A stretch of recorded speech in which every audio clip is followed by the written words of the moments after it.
জয়গুরু পরমপিতা রাতুল রাঙা চরণে ভক্তিপূর্ণ ভূমিষ্ঠ প্রণাম জানিয়ে শুরু করছি আলোচনা প্রসঙ্গ থেকে পাঠ। শ্রী ঠাকুর পূর্ব প্রসঙ্গে বললেন, জৈবিক সংস্কারের মূল দানা না ভাঙা পর্যন্ত বদলায় না। রুইকে কাতলা করা যায় বা রুই ছাড়া অন্য কিছু করা যায় যদি তার বীজ সত্তা ভেঙে দেওয়া যায়, কিন্তু তখন তা রুই থাকে না। প্রত্যেক বংশেরও একটা মৌলিক জৈবিক সংগঠন থাকে। মানুষগুলি যেন তারই রকমারি অভিব্যক্তি, যেমন চিনির হাতি, চিনির পুতুল। আগে ধরতে হবে কি চাই আর কিভাবে তা করতে হবে, না হলে দিলাম মার, যেটা লাগে আর যেটা না লাগে এমনতর আন্দাজি ব্যাপার ভালো নয়। সুনির্দিষ্ট জ্ঞান চাই। একটা জিনিস হারালে তার সত্তাটাই চিরকালের মতো গেল। বৈশ্যকে যদি নষ্ট করো, বৈশ্যত্ব হারালে তার সব গুণসহ।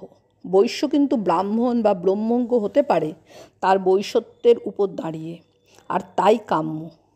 সরজিৎদা, সবচেয়ে একাকার করার চেষ্টা চলছে, তার কি ব্যবস্থা? শ্রী ঠাকুর, ব্যবস্থা যাজন করা, আলোচনা করা, বুঝিয়ে দেওয়া, মঙ্গলের প্রতি আগ্রহ বাড়ানো। ফল কথা, তোমার প্রতি শ্রদ্ধা না হলে তোমার কথা শুনবে না। তাই তোমার কথাবার্তা, চালচলনা, আদব কায়দা এমন হওয়া দরকার যাতে তোমার উপর শ্রদ্ধা হয়, তোমার মঙ্গলজনক কথা মতো চলতে ভালো লাগে। জোর করে তো হরিভক্তি হয় না। কমিউনিস্টরা যে কী কয় বুঝতে পারি না। আমার তো মনে হয় আমাদেরটাই স্বাভাবিক কমিউনিজম, যার মধ্যে সবার বৈশিষ্ট্য সম্মত মঙ্গল নিহিত। শ্রী ঠাকুর ডাক্তার কুণ্ডুকে জিজ্ঞাসা করলেন, তোমার হিন্দুত্বের পর ভালোবাসা আছে তো? ডাক্তার কুণ্ডু, আমি বেশি মানবতাবাদী। শ্রী ঠাকুর, গালভরা কথা আমাদের ভালো লাগে, সবটার মূলে আছে আমি। আমি যদি মা বাবাকে ভালো না বাসি তাহলে আমাকেই পেতে পারি না। এই শ্রদ্ধার সূত্র যার ঠিক না থাকে, তার উপর সত্তা ফুটে উঠল, তাকে যে ইগনোর করে সে কি করতে পারে? ওখানে যদি আগ্রহ থাকে তবে সব পারে, নচেত পারবে কি দিয়ে? তোমার সত্তার উপর না দাঁড়িয়ে কি করতে পারো? তোমার অস্তিত্বের উপর দাঁড়িয়েই তো সব। ডাক্তার কুণ্ডু, কম্পারেটিভ স্টাডিটা আমার খুব পছন্দ, এমনি পেলে নিতে ইচ্ছা হয় না। শ্রী ঠাকুর, কোন বেসিসে কম্পেয়ার করবে?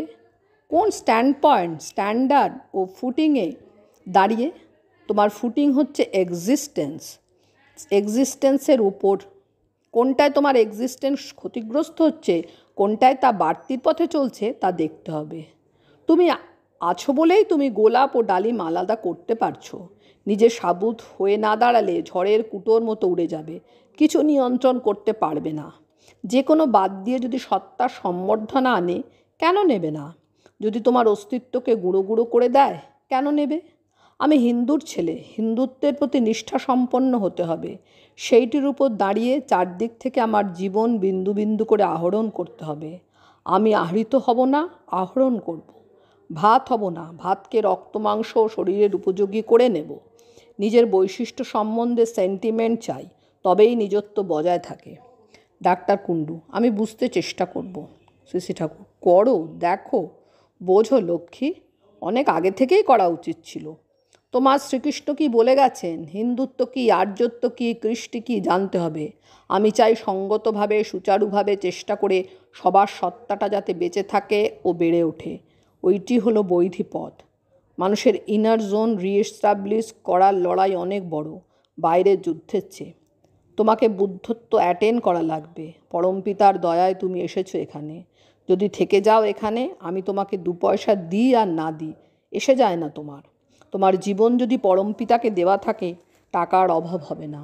আমি গরিব মানুষের বাচ্চা, টাকার অভাব হয়নি কখনো। গীতায় আছে, ফলের পরে লক্ষ্য করো না, করো কারণ বিহিত করাটাই পাওয়া আনে। ফল কামনাহীন হয়ে কর্ম করতে হয়, তাতে করাটা সুষ্ঠু হয়।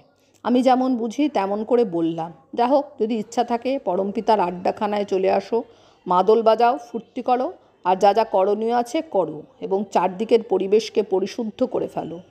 আমার কথা, সত্তাকে রাখো, সত্তাকে দেখো। সত্তার বৈশিষ্ট্যকে অক্ষুণ্ণ না রাখলে ডিসইন্টিগ্রেশন ও পচন দেখা দেবে। ডাক্তার কুণ্ডু, বুদ্ধদেব থেকে গান্ধী সবাই প্রত্যেকের মঙ্গল যাতে হয় সেই কথাই বলে গেছেন। শ্রী ঠাকুর, বুদ্ধদেব প্রমুখ কখনো সত্তার বিরোধী কথা কননি। অহিংস হতে হবে সত্তায়, সত্তার বিরোধী যা তার নিরসন না করলে সত্তাকে অক্ষত রাখা যায় না।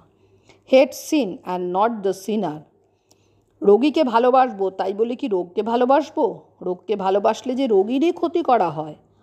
আমরা রোগ আর রোগীকে আইডেন্টিক্যাল করে ফেলেছি। রোগ আর রোগী এক জিনিস নয়। জয় গুরু। বন্দে পুরুষোত্তমম।